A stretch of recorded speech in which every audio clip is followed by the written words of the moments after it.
Hello students, NK Mittal law class में आपका स्वागत है। आज हम यहाँ पर, जैसे कि आपको पता चल रहा है, आज यहाँ पर हम sale of goods act 1930 start करने जा रहे हैं। अभी हमारा जो इससे पहले का प्रीवियस लेसन था, वहाँ पर हमने इंडियन कॉन्ट्रैक्ट एक्ट कंप्लीट कर लिया था। अब हम यहाँ पर आज से sale of goods act start करने जा रही हैं। तो फर्स्ट ऑफ ऑल, तो जब आज के लेसन की बात कर ली जाए तो आज के लेसन में हम बात करेंगे सेल और इसके एसेंशियल के बारे में आज हम बात करने जा रहे हैं। तो चलिए फिर अपनी आज की क्लास स्टार्ट करते हैं। देखिए, जब हम सेल की बात कर रहे हैं, जब हम सेल ऑफ गुड्स एक्ट की बात कर रहे हैं, तो थोड़ा पहले हमें इसका हिस्टोरिकल बैकग्राउंड जान लेना आवश्यक है। यह जो सेल ऑफ गुड्स एक्ट है, यह 1 जुलाई 1930 से इन्फोर्सेबल माना गया है। पहले इंडियन कॉन्ट्रैक्ट एक्ट का चैप्टर 7 जो था, उसके तहत सेक्शन 76 से लेकर सेक्शन 123 तक के जो सेक्शन थे, वो यहाँ पर सेल से रिलेट करते थे, सेल को कवर करते थे। पर बाद में वहाँ से उनको रिपील कर दिया गया, हटा दिया गया, और उसकी जगह पर पूरा एक नया act sale of goods act यहाँ पर लाया गया है।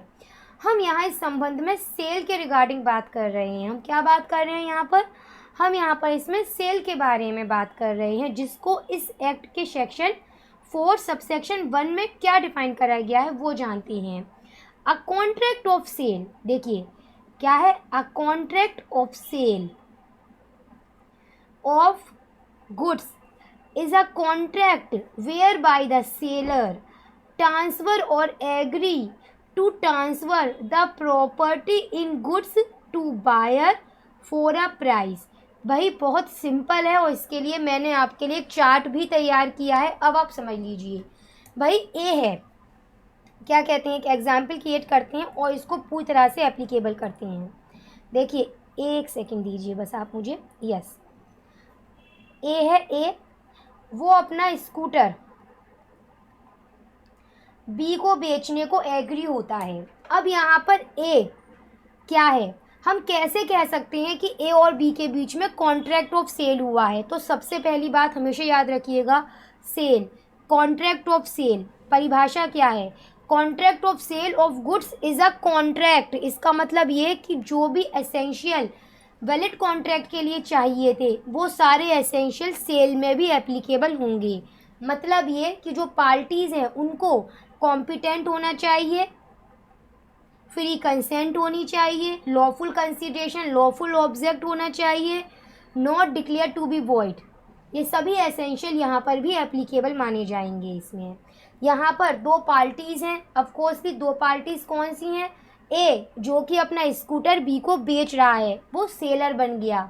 बी बायर की पोजीशन में आ जाएगा। स्कूटर क्या है, किस बात को बेचने और ख़रीदने की बात हो रही है? स्कूटर को। स्कूटर क्या है?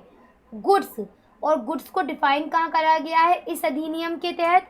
इस अधिनियम के तहत, इस एक्ट के तहत गुड्स को डिफाइन करा गया है सेक्शन 2 के सबसेक्शन 7 में डिफाइन करा गया है, जहाँ पर बहुत क्लियर कह दिया गया है जो मूवेबल प्रॉपर्टी होती है वो यहाँ पर इसमें गुड्स के रूप में इंक्लूडेड की जाती है। वहाँ पर उस टाइम पर उसमें एक्शनेबल क्लेम और मनी इंक्लूडेड नहीं होता है। वहाँ पर उसमें share, stock, crops, growing crops, इनको वहाँ पर इस संबंध में उस गुड्स के रूप में इंक्लूडेड किया जाता है, जो कि ज़मीन से अटैच नहीं होती हैं, उन्हें वहाँ गुड्स के रूप में इंक्लूडेड किया जाता है। यहाँ पर सबसे एक इम्पॉर्टेंट बात क्या है, जो सेलर है उसके द्वारा जब गुड्स बायर को ट्रांसफ़र किया जा रहा है, इसका मतलब जो सेलर है वो उस गुड्स के ऊपर जो उसकी ओनरशिप है, इसका मतलब जो यहाँ पर बायर है उसकी उस गुड्स के ऊपर जो ओनरशिप है उसको वह बायर को पास कर रहा है। सॉरी, जो सेलर है उसकी उस गुड्स के ऊपर जो ओनरशिप है वो सेल बायर को पास आउट कर रहा है, जिसे हम क्या कहते हैं, प्रॉपर्टी इन गुड्स को वो ट्रांसफ़र कर रहा है, वो अपनी ओनरशिप बायर को ट्रांसफ़र कर रहा है। आपको हम अगले लेसन में बताएंगे। सेल और बेलमेंट में एक मेन डिफरेंस भी यही होता है। सेल में ओनरशिप ट्रांसफ़र होती है और बेलमेंट में सिर्फ पोजीशन ट्रांसफ़र होता है। चलिए सेल पर आते हैं। अब जब सेलर के द्वारा ओनरशिप बायर को ट्रांसफ़र की जा रही है, तो वहाँ बायर की तरफ से उसे क्या मिल रहा है, कंसीडरेशन मिल रहा है। और सेल ऑफ गुड्स एक्ट के तहत कंसीडरेशन क्या है, प्राइस है, मनी है एज अ कंसीडरेशन। अब एक बार इसकी डेफिनेशन को रीड कर लीजिए, सेल की डेफिनेशन काफ़ी हद तक क्लियर हो चुकी है। A contract of sale, a contract of sale of goods is a contract valid essential whereby the seller कौन है, जो सामान बेच, अपना सामान बेच रहा है, सेलर ट्रांसफर और agree to transfer the property in goods. वो किस बात के लिए तैयार हुआ है, वो किस बात को ट्रांसफ़र कर रहा है, वो यहाँ पर इस संबंध में अपनी ओनरशिप को, जो उसका उस गुड्स के ऊपर टाइटल है ओनरशिप, उसको बायर को ट्रांसफ़र कर रहा है। और बायर उसे क्या दे रहा है, इसके बदले बायर उसे कंसीडरेशन दे रहा है, जो कि यहाँ पर प्राइस कहा जाता है। जैसा कि मैंने कहा था, आज के लेसन में हम सेल और उसके एसेंशियल को जानेंगे। तो बहुत सिंपल है, अगर हमने डेफिनेशन कंप्लीट कर ली, एसेंशियल अब हम बहुत जल्दी समझ जाएंगे।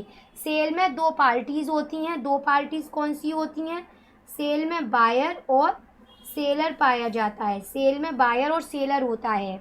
सब्जेक्ट मैटर, गुड्स की बात की जा रही है, वो गुड्स जो कि सेलर बायर को हैंड ओवर करेगा, इसका सब्जेक्ट मैटर है गुड्स।